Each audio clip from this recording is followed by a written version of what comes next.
I think we did pretty well. You know, when we look at all of the computers, I remember restaurants ran without computers or calculators. I remember I guess when you went to the bank, my aunt is 92 and she still wants to fill out the little handwritten deposit slip, and she keeps her checkbook totally in order. And so, I wonder if all the technology has really helped us. I guess in some ways it has, and other ways it hasn't. All right. Well, let's get right into our class for today. And this is something that while we have been preparing for our premier school, this is something that has really sort of gotten my attention. And the reason is because, what you project, what you expect is what you get. And what we have seen over the last, I guess, 10 days or so while we have been preparing for this premier school is that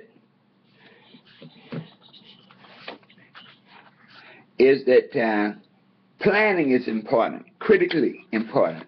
And anytime you have an event taking place, if all the moving parts are out of cycle or not in place, it shows up at the end. When we were planning for our premier school, we wanted to notify all of our people. And we know that email, I think there was a statistic, from the company, that only about, 16% of all emails that the company sends, so these are people that are sending you a check, are ever opened. And so you would think that if you just send people an email, that there's a good probability that they won't know what it's about. And so what we find is we do a lot of things, all in anticipation of a desired result. We'll send an email.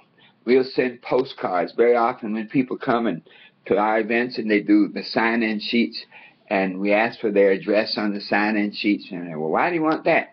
Well, because when we have events, we can send you a postcard. So it's a cumulative process of awareness where people hear it 3 or 4 times. It is said in traditional sales that about 60% of the people make a buying decision after the 5th or 6th exposure. And so as you begin to promote events, as you begin to do activities where a lot of people are involved, you'll find that you have to create a success plan, which entails notifying and touching people 3, 4, 5 times over a given period of time.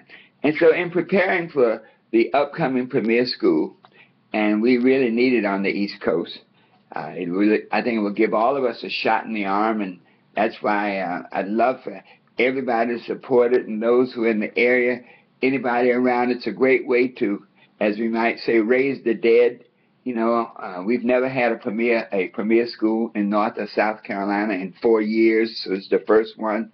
And so people who you may have talked to before and who are no longer seem to be on the path, this might be a good way to reach and touch them and give them new life. And so as I was planning for that, the topic for today really came into play. A lot of what we're doing is from our book, The 12 Universal Laws of Success. We have chapter, The Universal Law of Action. And it's in the book, it's chapter 7.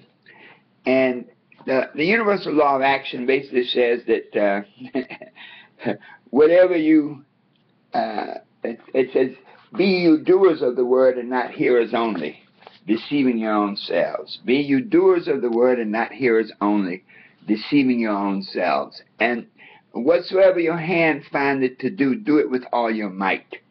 And so a success plan is a key element to your success.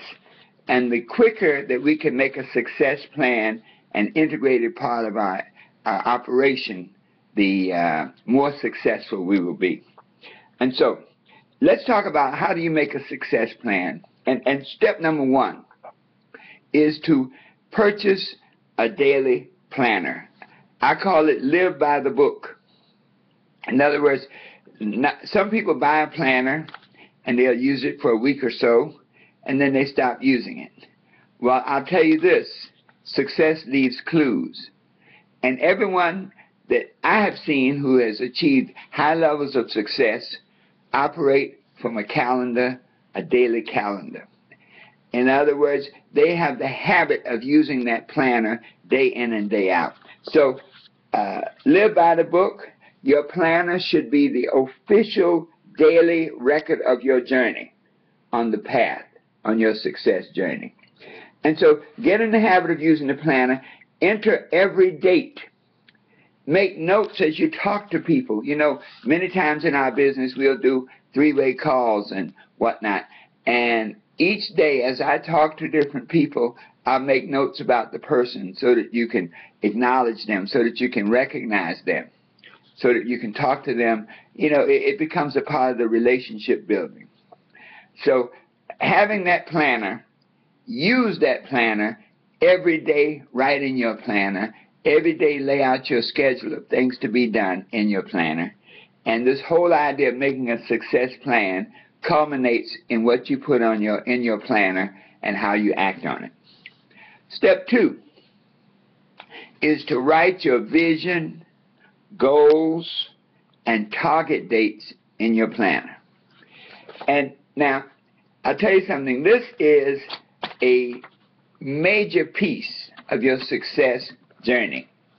It is often said, he says, spend more time sharpening the axe, and the cutting will come quite natural.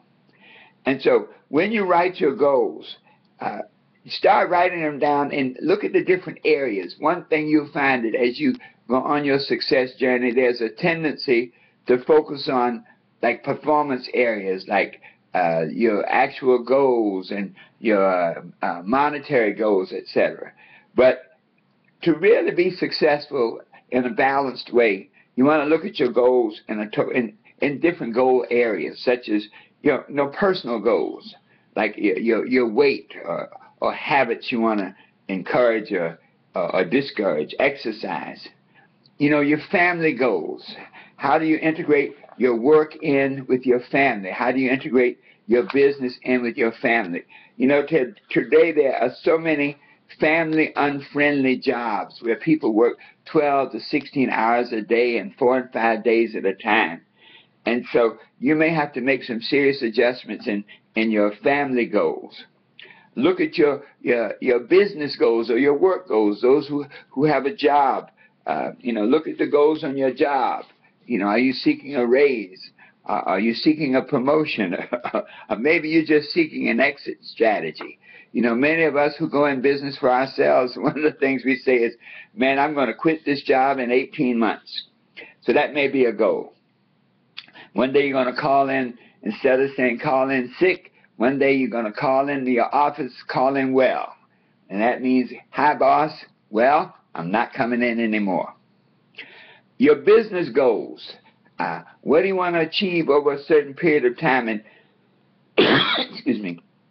As you lay out your business goals as far as growth, as far as money.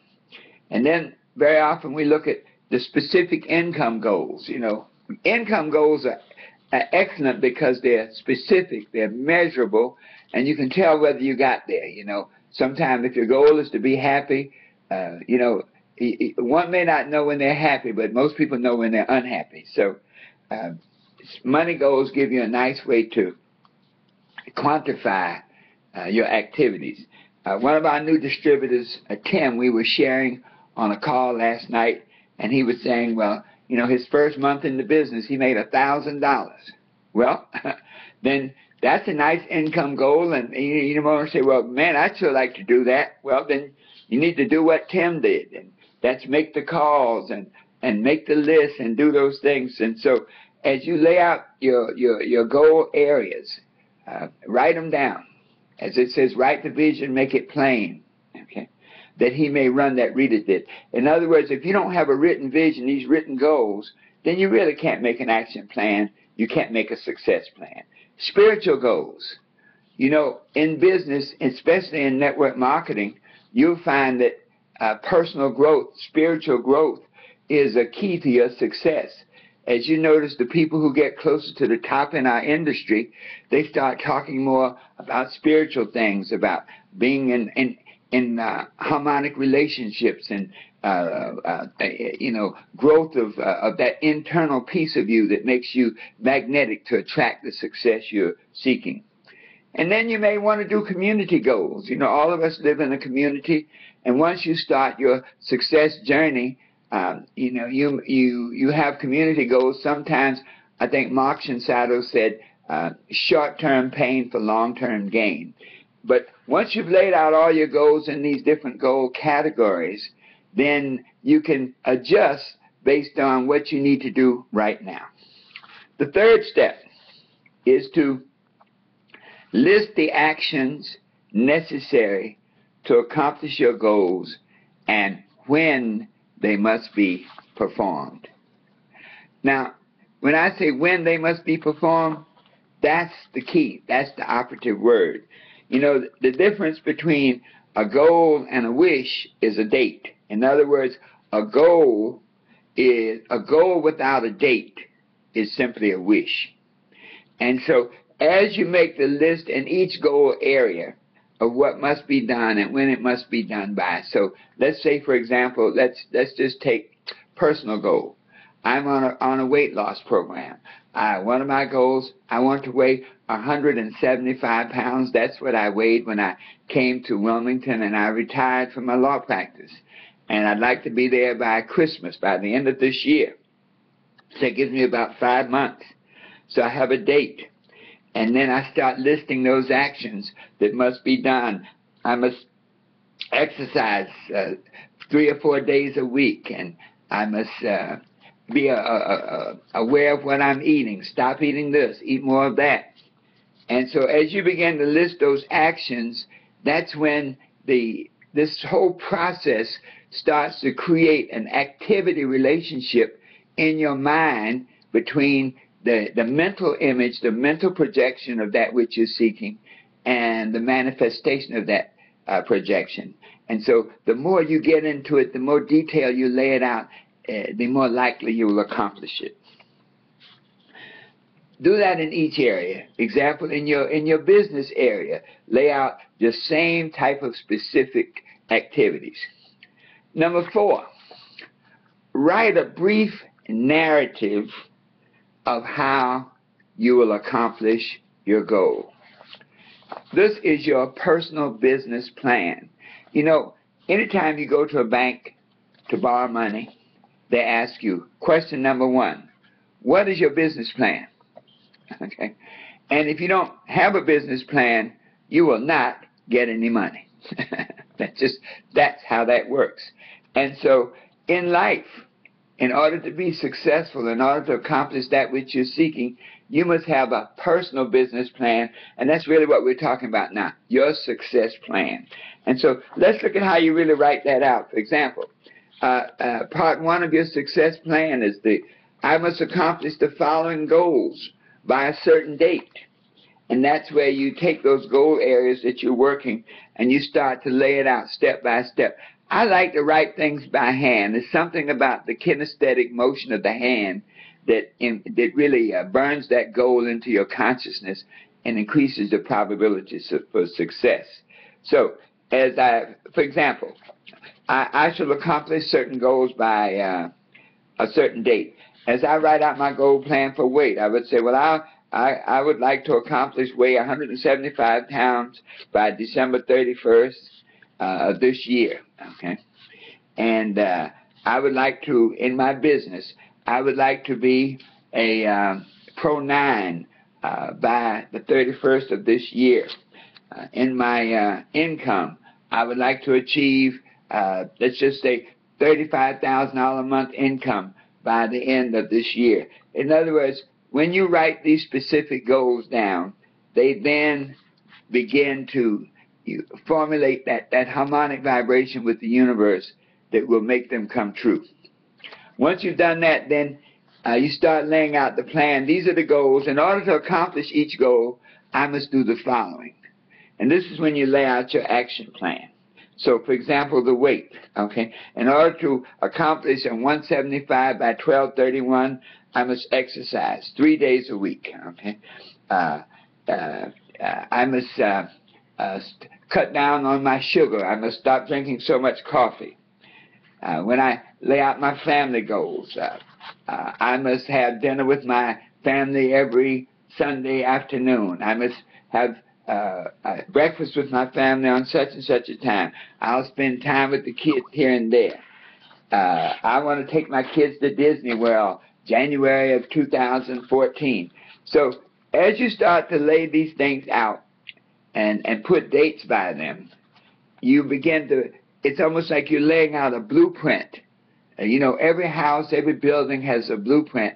And these action steps, as you lay them out, really become the blueprint for your success. And so let's look at even in your business. You may look at your business and you say, okay, well, in my business, I need to, I want to accomplish a certain $1,000 a month, my first month in the business. And in order to do that, I must talk to 50 people. In order to do that, I must talk to 12, 13 people every week. And breaking that down to 5 days, I have to talk to roughly 3 people, 4 people a day, 5 people a day.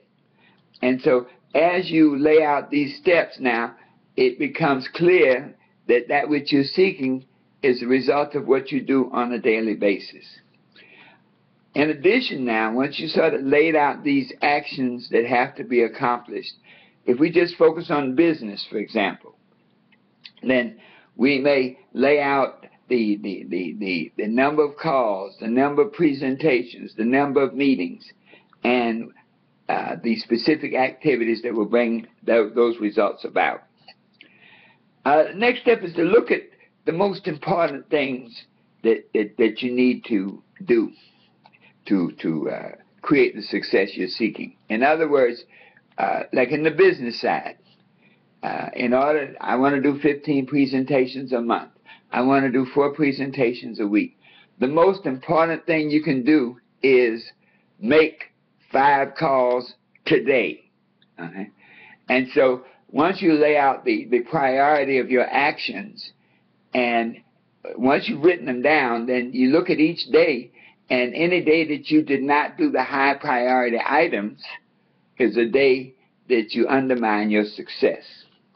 So this is really probably that little magic bullet, you know, the daily activities that you schedule, the most important things that you must do.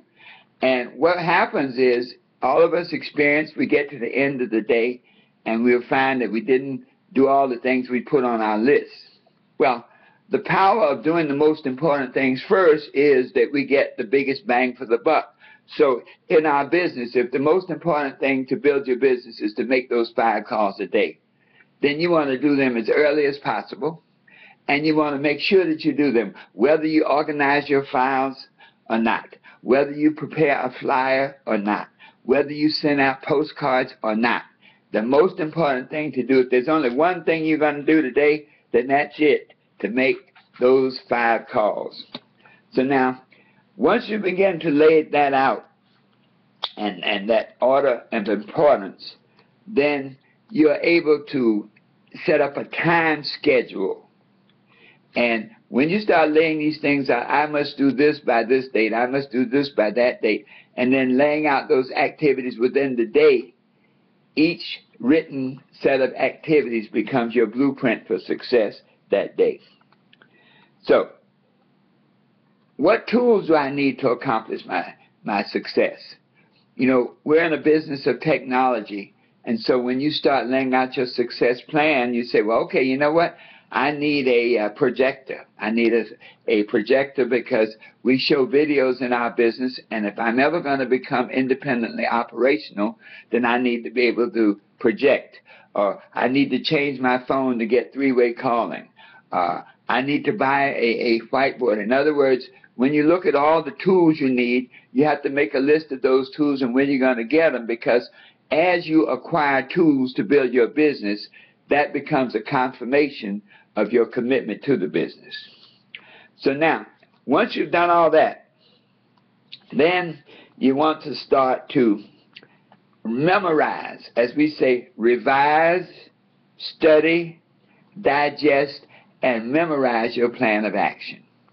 I'll tell you something. If you get up each day and you say, okay, my goal for today is to become, a Pro 10.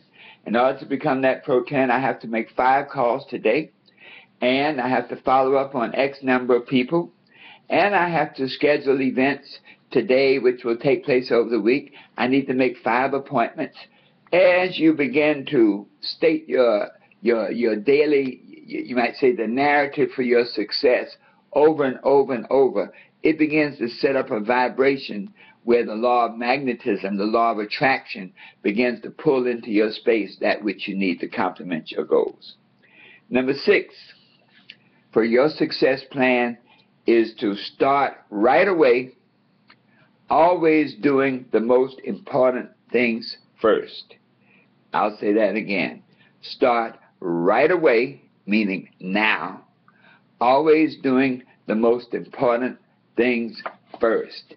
At the end of the day, if you can say to yourself that I have done all of the important things necessary to make tomorrow the way I want it to be, then it was a good day.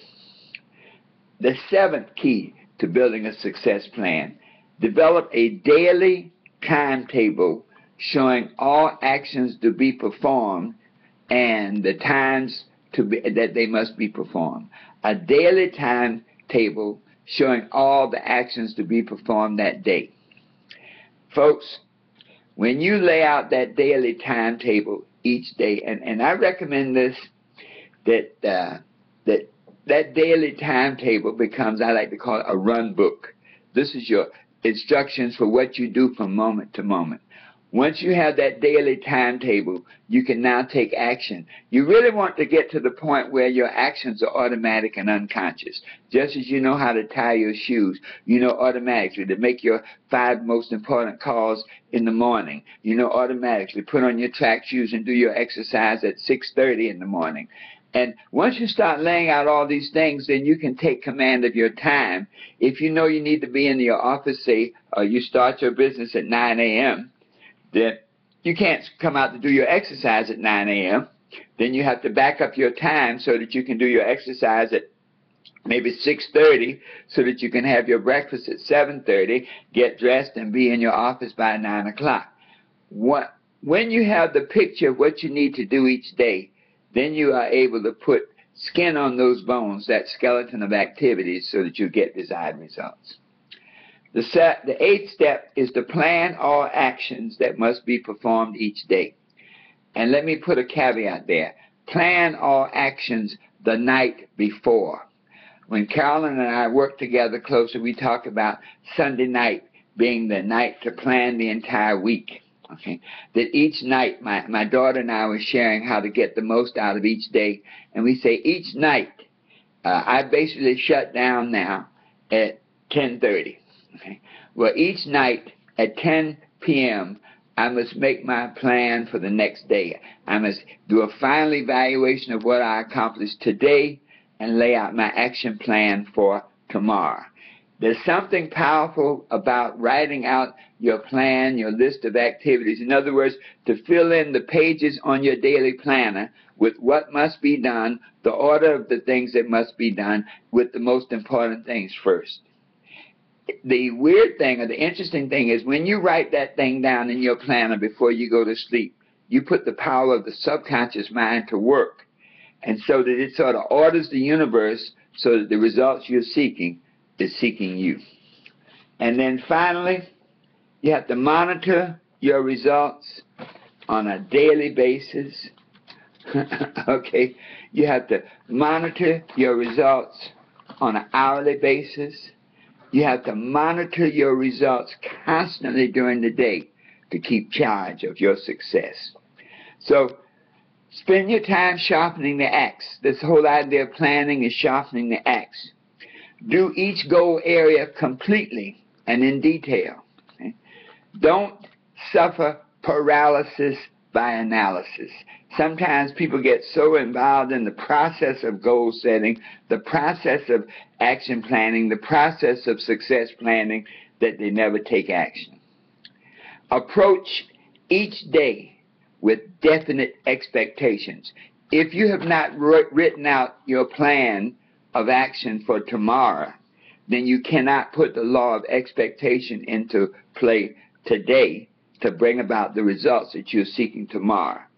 And so if you approach each day with definite expectations, then you become magnetic and attract those results into your life. Okay? Your day will yield what you expect of it. Let me just read. Your day will yield what you expect of it. I don't know how many of you on this phone do daily planning the night before and write out your action plan. But everyone that I know who has become that millionaire status does just that. They create the day that they want to experience the night before, and things fall into place. Develop the success habit of daily planning the night before. The habit of daily execution, where you do the most important things first. The habit of daily evaluation. I like to look at each day, like the 10 o'clock, to see how I've done, 1 o'clock to make adjustments in case I miss things between 10 and 1, 4 o'clock to really put you might say the finishing touches on the day, and then 7 o'clock, where you really evaluate and prepare for tomorrow. Monitoring. Develop the success habit of monitoring your actions from moment to moment, day to day. And then finally, develop the success habit of making adjustments each night to create the action plan for the following day to get desired results. Have you noticed that when you don't have a plan, the day still goes forward? That when you don't have goals for each hour of the day, the hour still passes? And so ask yourself the time question. The key to making a success plan is to ask yourself the time question, and that is, what is the best use of my time right now when I consider my goals, my vision, and my purpose? The power of your planner is this. If you don't have a written plan for that day, you can't answer that question, what is the best use of my time?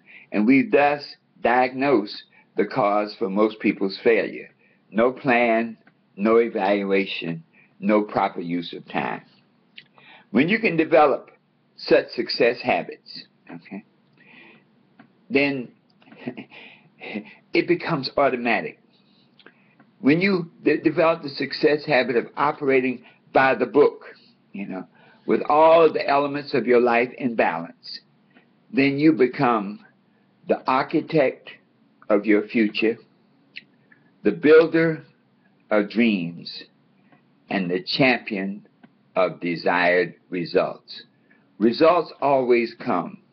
Your ability to make and execute a success plan is the key to getting desired results. And when you can get desired results, you can say the champion's creed. This time it's me in the winner's circle. This time it's me who gets the prize. This time I've really, really made it.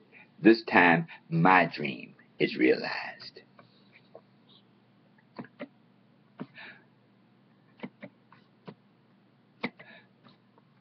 All right.